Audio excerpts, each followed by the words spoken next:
Heyo neighbors, this is Music Festivals Podcast, the show that helps you get to know popular concert venues and music festivals before you go. I'm your host, Neighbor Nate, and I'm glad you're in the neighborhood.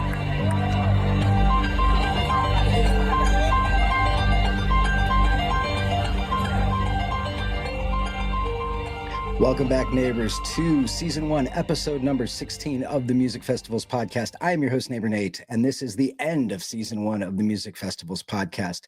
But no worries, we're going to jump right into Season 2 next Friday. This is the show that helps you get to know music festivals and festival venues and campgrounds before you go. And I'm also learning that it's the show that helps you relive the experiences once you were already there. But again, like I said, today we're wrapping up Season 1. We have lots of news and announcements this week as we get ready for the Black Friday specials and the holiday season, where you see a lot of the pre-sale and blind faith tickets come out, and those are already starting to hit the news. We have a special festival preview of the Sunshine Hootenanny Music and Arts Festival that is happening next weekend down at the Florida Sands Music Ranch in Brooksville, Florida. I am delighted that I get to make the trip down there to go and see Mo. I've never actually seen Mo live, but they're headlining that. So we're going to talk with Turner Moore later in the episode about a preview of that festival, as well as the Sunshine Get Down, which is another festival down there in the spring. And I always try to play you out with a special video from a festival that I've been to, and you're not going to miss this one. You're not going to want to miss this one because it is one of the coolest bluegrass love songs that I think I've ever seen perform. And this was coming from the Industrial Strength Bluegrass Festival last weekend in Wilmington, Ohio. I was delighted to be able to make it to the evening shows on Saturday for that. But before we get to all of that, let's get to this week's news. And so tickets are on sale right now for the River Wondergrass series. So this isn't actually like a single festival. This is a series of festivals. It's an intimate river journey that combines music and adventure and nature. So what Bonfire is actually doing with this is fascinating to me. There are a series of various different weekends over the summer in Colorado where a limited group of people can get on a raft and go whitewater rafting with the actual musicians that are going to perform at the campfire that night. I think that sounds really cool, honestly. Like, what an interesting take on festivals. So they're multi-day rafting trips through desert canyons. They're limited to up to 20 guests per trip, and they include daily activities like paddling the rapids, hiking, meditation, wildlife spotting. They have riverside musical performances and improvisational jams in the evening, and the trips are actually managed and guided by Adrift Dinosaur Adventures, which is licensed by the National Park Service. So that's definitely something that you want to see if you are going on whitewater rafting trips, to make sure that you got some people that know what they're doing. The trips include all meals, equipment, guides, music, and the experiences. They do encourage you to tip your guides. And something to note, participants must be at least 18 years old. This is not a festival trip for kids, because I guess it can get a little bit dangerous if you got little ones on the raft. Alcohol is not included, but the guests can BYOB, so you can bring your alcohol on these trips. And the bands are there's some great bands on this list. Pixie and the Partygrass Boys, West Coast Bluegrass band that is really, really cool. I've seen him at K-Fest a few times. Kyle Tuttle's playing with a group of folks, Picking on the Dead. So what a really interesting experience. If you are in the Colorado area or willing to travel that far, take a look at this series and try to get on one. Tickets are going to sell out pretty quick, so make sure you book yours before they're gone. But that is the River Wondergrass series, which I think is absolutely interesting, and what a cool experience. Next up, we have other Colorado news this week. You can now sign up for the pre-sale for O.A.R. Colorado Road Trip with special guest Blind Melon. Now, I grew up as a huge Blind Melon fan. I was a huge Shannon Hoon fan.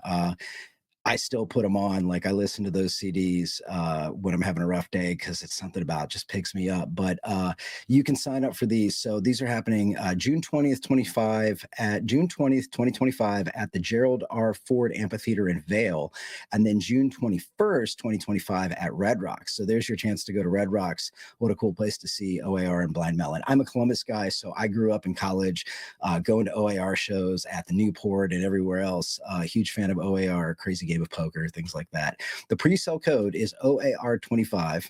I'm going to repeat that again, but it's really fucking easy to remember. O.A.R. 25. So jump in on this, get on the list. You can go to the website liveoar.com, look for the page that has the tour, and you'll see all the information on this. And $1, something to note, $1 from each ticket is going to go to Herd the World, supporting youth and education in the United States. So that is going to be an interesting 2 nights with O.A.R. and Blind Melon, and I hope we can make it to that one. Next up, we're moving back east into West Virginia. Applications are now open for fire and flow performers, as well as Pigment Sanctuary visual artists for the Mountain Music Festival in June of 2025. And this is happening June 6th through the 7th in 2025. And it is the New Gorge River in West Virginia. Apparently, we're on a whitewater rafting theme this year, or for this show. And that's at the Ace Adventure Resort. And so there's a lot of things to do outside of seeing the music. You have whitewater rafting, you have paintballing, there are mountain biking, paddleboarding, disc golf, and even zip lines. This sounds like a great festival to bring the family, bring the kids to. The 2025 lineup has not been announced yet, but I imagine that's going to be coming out within the next month or two. The exact pricing for 2025 is also not available yet, but the website mentions that tickets will go on sale in December of 2024. So again, that's coming up quick. I can't believe we're already almost to Thanksgiving. In past years, early bird deals have been as low as $99 for the weekend. So that's a really affordable festival, and it looks like beautiful grounds, just a gorgeous resort. If you are a fire spinner or artist, make sure to get those applications in ASAP to ensure your spot. I may actually have to do that. I am secretly a fire spinner. I have fire play. I haven't done it in a while. My kids used to love it when I would do it.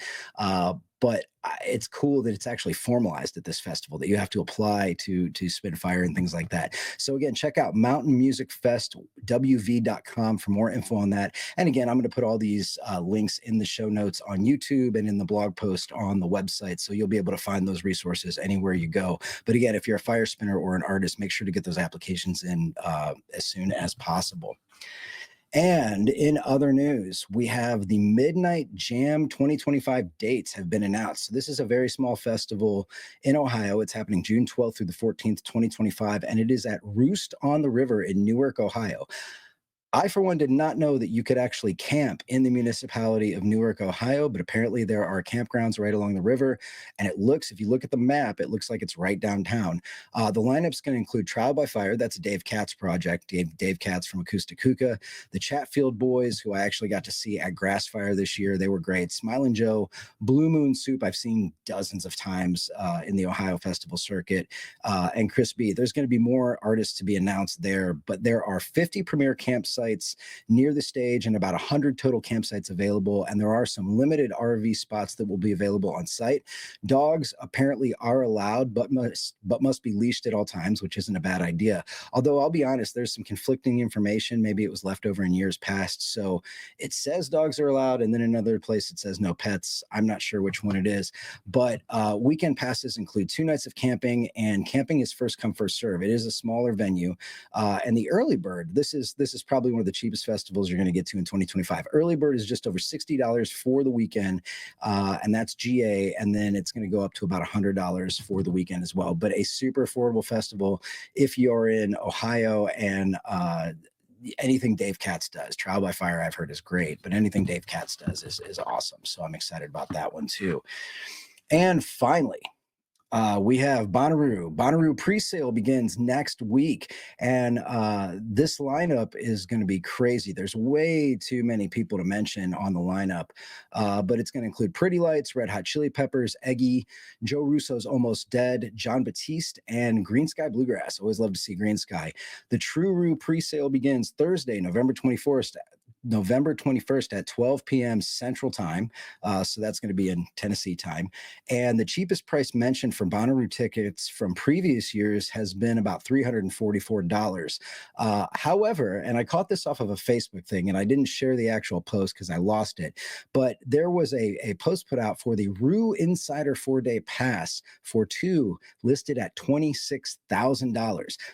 I don't know who the hell is paying $26,000 to go to a festival, but that's absolutely insane. And if you actually happen to see that post, you're going to see all the comments of people saying that that's absolutely insane. But it's Bonaroo.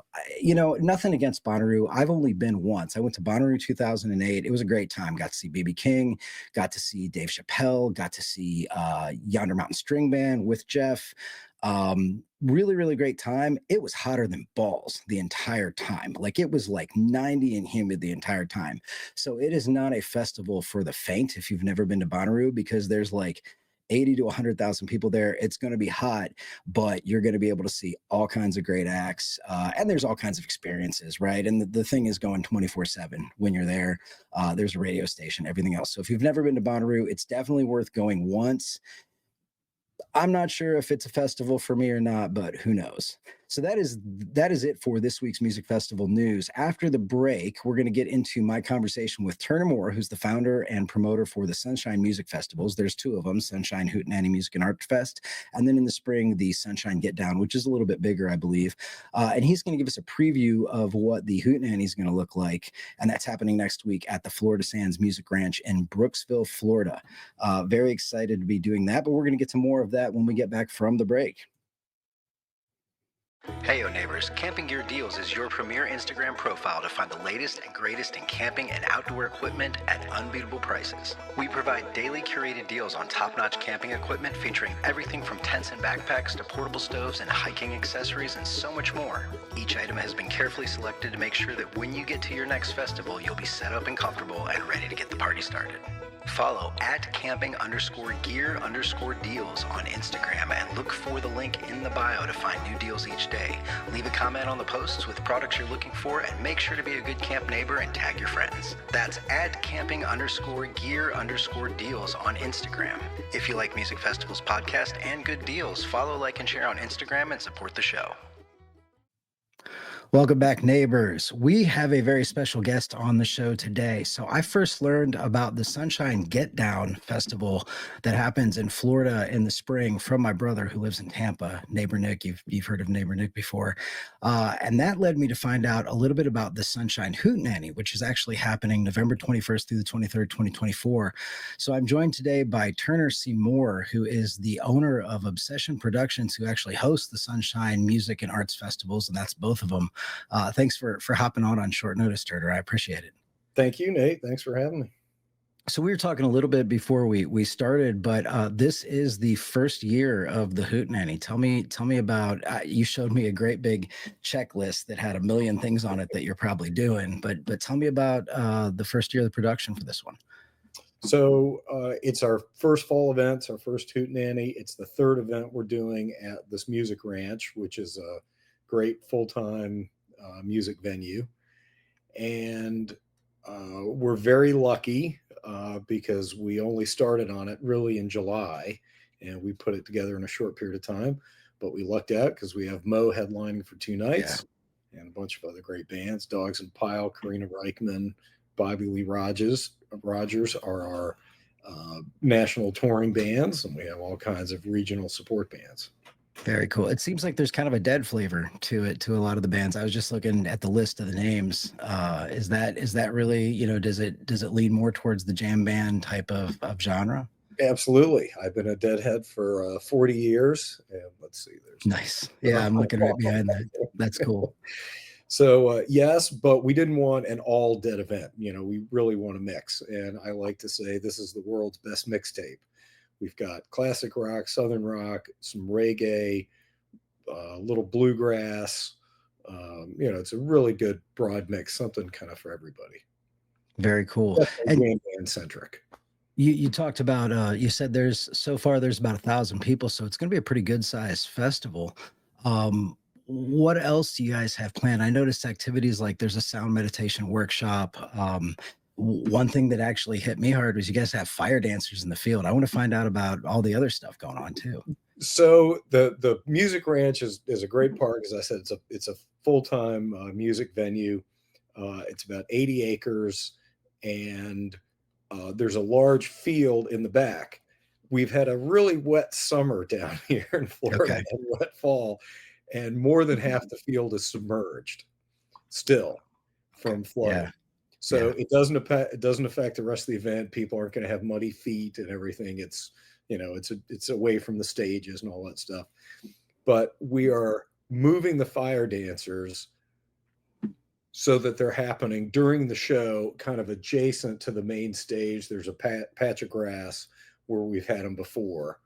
And so we're probably going to take that off the schedule for official fire dancing on the field at midnight, because the idea was to use the bonfire pit. It's not practical right now. Yeah, I can But understand. stay tuned. We're going to do it again. We're going to do it in the future. No, I totally understand that. Yeah, you guys have had some rough weather. I can't imagine that's been easy planning a festival on such short notice and then throwing in hurricanes and everything else. Well, fortunately, all the summer storms missed the park except for Milton, and there was some damage to the trees, and they lost power for a couple of days, but no structural damage, nothing really serious, just, a lot of new firewood on the ground, unfortunately. So there it is. The venue looks amazing. It's in the trees. And your weather down there, you guys are in the 80s, 70s, 80s? Today it's upper 80s, and then this weekend it's actually supposed to drop about 10 degrees to upper 70s, low 80s. Okay, that'll be perfect. I'm in Columbus, so we just hit the 30s and 40s. It's getting a little chilly up here. So it looks like a beautiful venue. One of the questions I always get when I'm at venues, people say, I wish we knew more about the food vendors in advance. Tell me a little bit about the food vendors that you guys have coming in. Well, let's see. I'm glad you asked. I have a wonderful coordinator producer named Jillian, who's got 10 years experience running events, including a lot up here at the ranch. And she knows more of the details. So here is a description that she sent me, which I am happy to share. Okay, cool. Bring your appetite to the Sunshine Hootenanny. We're proud to feature an incredible lineup of food vendors serving freshly made options for everyone. We've got the smoky flavor of Big Red Barbecue, the gooey goodness, yes, of super heady grilled cheese, the creative twist of spontaneous consumption potatoes. For Taste of the Islands, we also have Makinalani's Hawaiian Fusion that will transport your taste buds with fresh in-house creations. And those options include gluten-free, vegetarian, vegan, dairy-free, and of course, carnivore and omnivore. So there's something for everybody. Nice. And in addition to that, we have some dessert cards and drinks. Those are the main food vendors. I personally always sided on the side of grilled cheese at festivals. Like there's something about the grilled cheese you get at festivals that's like the best ever. What's the vibe like? This is the first year for this one, but I'm assuming that the Sunshine Get Down is at the same venue. So tell me a little bit about how the venue affects the vibe and what type of folks are coming to this. People love this venue. It was formerly called the Sertoma Youth Ranch, and there have been events going on here for at least 2 decades, big music festivals. Okay, and, cool. One reason I love it is because they're set up with all the facilities. There are private showers, private bathrooms. It's ADA accessible. The main pavilion area where the main stage is 60 by 125 with a concrete floor and a big steel roof. So it's shady, when it's a little warmer. And those dimensions work out to about 7,500 square foot space. And so that's the main stage area. Our mobile stage is adjacent and perpendicular. So if you're sitting looking at the main stage, all you have to do is turn 90 degrees and look over at the mobile stage. So you got a view of both right there. A number of people at the Get Down commented that we've got some really high level production for a festival our size. We've got LED walls on both stages. Oh, wow. Super talented VJ who has a lot of really clever, especially nature videos, nature photography. One thing that stuck out, he had these foxes playing in the snow, kind of running and bouncing and dancing. Okay. And they're colorized and contrasted and, some special effects on them and stuff. So the production's great. We've got dozens of moving headlights and, wash lights, and we have lasers and scanners and all kinds of really high level production on the stages. We got a great sound system. So, the fundamentals of it, how the stages sound and look are really important. And one little slick thing that we have is I created a 9-camera video form. So we've got 9 cameras around the stage, which are capturing the band, and they can also pan to capture the audience. Oh, nice. And Very that cool. live feed can be sent to the VJ. So while the band's playing, it's also streaming on the video wall and the LED wall behind Oh, them. that's amazing. And That's amazing. we can turn and pan on the crowd, and people are dancing up front. All of a sudden, they see themselves. Right. So, Right. and even the bands, they weren't expecting that. And a couple of musicians after were like, "Yeah, I was playing the set, and I turned around, I see myself. I got really distracted." Like, Yeah. Now, are you guys are those automated cameras, like in terms of how they're panning, or are you manning them?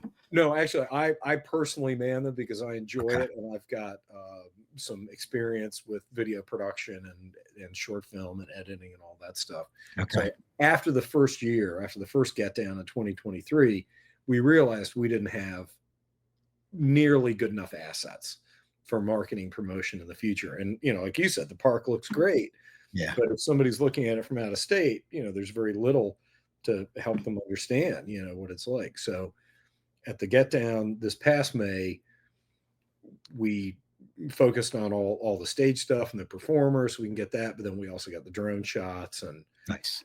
things like that. So no, that's a camera system that I created, and I personally run it because I enjoy it.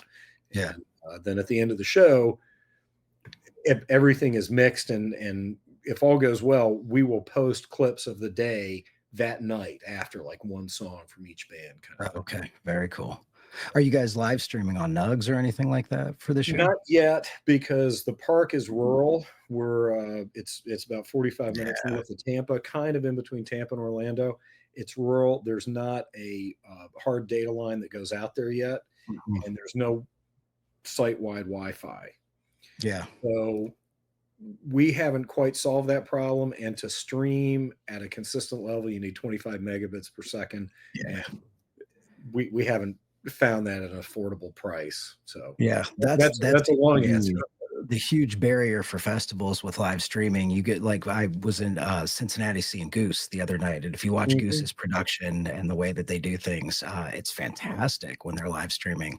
But they're wired in. They've got plenty of bandwidth and power and everything else that they need. So, well, the grounds look amazing. It reminds me a little bit. I'm from Ohio, so we have Nelson Ledges Quarry Park, which is a pretty famous venue nationally, and it reminds me a little bit of that with, like, the river and whatnot and the body of water by it. But everything's camping in the trees. What advice would you give folks if you're coming to this for the first time? What should they be aware of? What should they know before they go? We're a very friendly, low-key event. The park does have a beer and wine license, so there's beer and wine for sale on site. You can BYOB if you prefer. We just ask no bottles.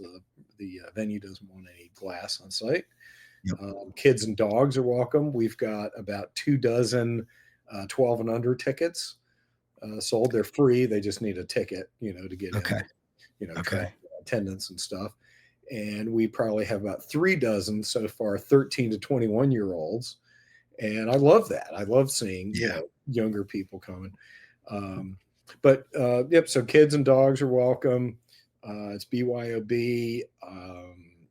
Feel free to bring a folding chair. Blankets aren't really necessary because the main pavilion has got a concrete floor. So that's there. There's grocery stores nearby. There's Publix and Winn-Dixie. We talked to the food vendors. Of course, we have got plenty of food on site. We have an ATM on site. We have harm reduction specialists there in case anyone needs a safe space or, so forth. We've got that. In addition to our 21 great bands, We have some activities. We're doing the sound meditation for 30 minutes in the morning on Friday and Saturday. And that'll be there. She's going to do a mantra meditation one day and then bring a sound bowl the next day. Oh, cool. And that's going to flow right into yoga sessions. On Friday, we've got one yoga in the morning, and then Saturday we have an early and then one a little bit later. Okay, fantastic. That the yoga thing is taking off at festivals. I was at Renewal this past summer out in Buena Vista, and it was like watching 1,000 people do yoga all at once. And yeah, so I know that those type of holistic things they really do draw a crowd, especially when you're there for a weekend to enjoy some music, and it makes for a nice vibe for everything. So right, we want to add more things. We'd like to add astronomy for late night. We'd like to add kind of a nature walk. Yeah. The primitive camping is up on a hillside. I mean, there's level spots, but and we'd like to add that over time. And we had disc golf lined up, but it would be canoe golf right now. Canoe golf. So, yeah, I can imagine. The field that you had up a minute ago, or the map shows the field adjacent to the lake, and that lake is over its banks at the moment, but it'll dry out. So. Well, I'm really impressed with how much you've put together in such a short time on this festival. Tickets are obviously still available. Is RV camping still available, or is that pretty close to sold out at this point? It's close. I think we have 20 spots out of 200 left. Okay. Okay, so a lot of RV camping, and finally too, bugs or anything that time of year in Florida. If you're coming from the north, is it a bug spray event? Do they kind of calm down towards this time of year? What does it look like? I live an hour and a half south. I'm in Sarasota, and I'm a vegetarian. I love animals. I hate mosquitoes. They drive me freaking crazy. And actually, they're not very bad in Sarasota. I don't know what they're like at the park at the moment, but we've got bug spray around. We've got it available. People could, of course, bring their own. And we're hoping it'll be cool at night. So maybe some, long pants and, long shirts and stuff like that. But in general, they're not bad up there. It's been a weird summer with, the extra rain and hurricanes. Yeah. Well, it looks like an excellent festival. Mo is, a killer headliner for the event, but hopefully this helps to get the word out to folks who are at least up in the Midwest area. And hopefully I can figure out a way to make it down to see you guys for this. Because like I said, it looks like you guys are doing a real nice job. I'm excited to see the grounds. So. Well, thank you. It's a great event. There's a couple camping festivals in Florida. Sewanee Music Park is the big one. They're a couple hours away up north, and they do Halloween and the Spring Reunion, Resonate, and everything. They're literally 10 times bigger. It's an 800-acre park, and they have 25 to 30,000 people at their events. Like we talked about, we have about 1,000. Our capacity is 2,500, which we were happily growing toward. Yeah. So. We found a lot of people kind of like the smaller, more intimate events. And I talked to people who are at Mondegreen this year, and they're like, it was fun. The bands are fantastic, but we camped 5 miles away from where the stage was. And, this park, you could walk the whole thing in, 30 minutes or so. I don't know. It's nice, small, intimate, cool spot. So that makes it a very nice experience for folks. I've been to the big ones too, and I love the big festivals, but you have to work a lot more at the bigger festivals. There's a lot more walking, and there's a lot more you have to do to make your way. So hats off to you guys for doing this, and again, thanks for talking to me. Yep, you too. I appreciate the support, and thanks. Hope you can make it. Yeah, thank you. And that's it for this week's show, neighbors, and for season 1 of Music Festivals podcast. It's crazy that it's already the end of season 1.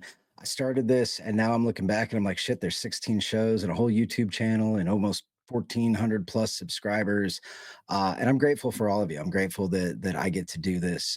It's a side project, but it's a lot of fun. So we're moving into season 2 next Friday. And that's actually going to have a great interview with a gentleman who is a local music producer that I actually bumped into in the goddamn pet store of all places. He saw I had a Billy shirt on, and we got to talking. And the next thing you know, he's a guest on the show, and he had some really interesting stories to tell about the music industry. So I'm excited for that. I'm also delighted to be heading down to Florida to catch a few days of sunshine Hootenanny. So keep a watch on the YouTube channel for the new playlist that's going to be the Florida Sands Music Ranch playlist and videos from that event. I do have media credentials again, so I'm going to be able to get some great stuff from Mo and things like that. I also have a few videos in the works from my trip to Goose last weekend in Cincinnati. That was the birthday Goose trip down to Cincinnati to see the first night of their 3-night run at the Andrew J. Brady Center. And then we stopped at the Industrial Strength Bluegrass Festival in Wilmington, Ohio, and spent the evening there. And that was really a delightful evening. And it's really nice to go to a festival, an indoor festival, when it's cold and raining, and be able to sit down, right? Like, and have a chair. So that was kind of cool. Thanks again for tuning in. I appreciate each of you. Again, like I said, there's over 1,400 of you on the YouTube channel now, with loads of folks who've joined the neighborhood. And if you have not done that yet, go to musicfestivalspodcast.com, sign up to join the neighborhood. And if you are watching the show, if you're already a subscriber, please, please, please take some time to rate it on wherever you're watching it, whether that's YouTube or listening to podcasts. I really would appreciate the feedback and the ratings. And if this is your first time watching or listening to Music Festival's podcast, if you just picked this up, and if it's your brand of news, go ahead and hit the subscribe button wherever you are. You can find it at all the places. And then all those places are listed on the homepage at musicfestivalspodcast.com. So wherever you get your content, you can find us there. Support the continuation of the show by checking out Camping Gear Deals on Instagram. That's camping_gear_deals on Instagram. I put up a daily deal every single day. And the whole goal of this is it's an affiliate revenue program, right? I'm trying to make some money to support the show without costing money to any of you. So if you need camping gear, if you're looking to build up your supplies for next season, I really do work hard to curate the best deals. I've joined a bunch of other affiliate programs, and most of the stuff is stuff I'm recommending that I already own, so I know it works. I'm not going to try to recommend crap to you, because that's just shitty, when you go camping and your stuff doesn't work. My name is Neighbor Nate, and I hope to be your camp neighbor at the next festival soon. If you see me in Florida, please come up and say hello. I've got little poker chips for you, so that'll be fun. And I want to leave you with what I thought was a very cool song from a stellar and frankly hilarious performance at the Industrial Strength Bluegrass Festival by the boys from Nothing Fancy. So this is a more traditional bluegrass band, but it is a love song, and it is completely appropriate for festival neighbors. So here is Nothing Fancy with I Met My Baby in the Porta-John Line. It's been written about train wrecks. Songs have been written about men leaving their wives. Songs have been written about wives leaving their husbands because they made a train wreck out of their marriage because they drank too much moonshine. So it's not often that you get to hear a true, beautiful love song in bluegrass music. I'm here to tell you folks that I am soft when it comes to my heart, and being a songwriter and having a soft heart, I am proud to say that I wrote the perfect bluegrass love song. And I'm going to send it here with you tonight. It's going to leave a lasting impression on each and every one of you. And we do have it recorded. When you come to the CD table out there to get your chapstick, make sure you pick up a copy of this love song also. And it goes like this.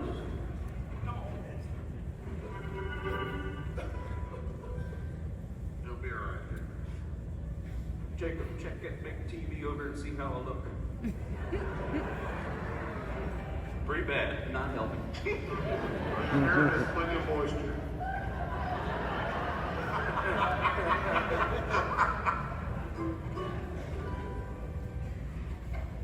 Well, I met my baby in the Porta-John line. I had to go, she was looking so fine. My eyes were put with love on my mind. I met my baby in the Porta-John line. She was standing there looking just like me. We had something in common. We both had the well eye. Stood there a pacing, trying to look cool, just waiting for my turn to stand up to the stool. Well, I met my baby in the Porta-John line. I had to go and she was looking so fine. My eyes were full with love on my mind. I met my baby in the Porta-John line.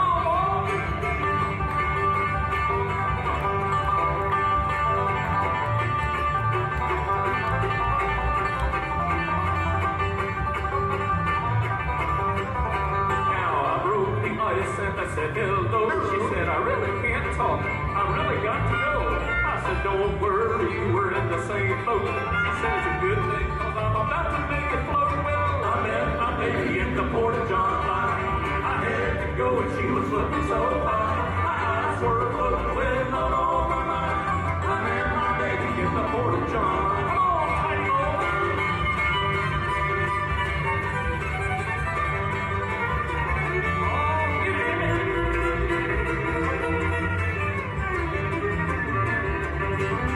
Now, after our turn, we met outside. We greeted each other with a heavy sigh. She said, I think you are the man for me. I said, it's funny how love can make it go wee. Well, I met my baby in the Porta-John line. I had to go and she was looking so fine. My eyes were floating with love on my mind. I met my baby in the Porta-John line. Hey, I met my baby in the Porta-John line.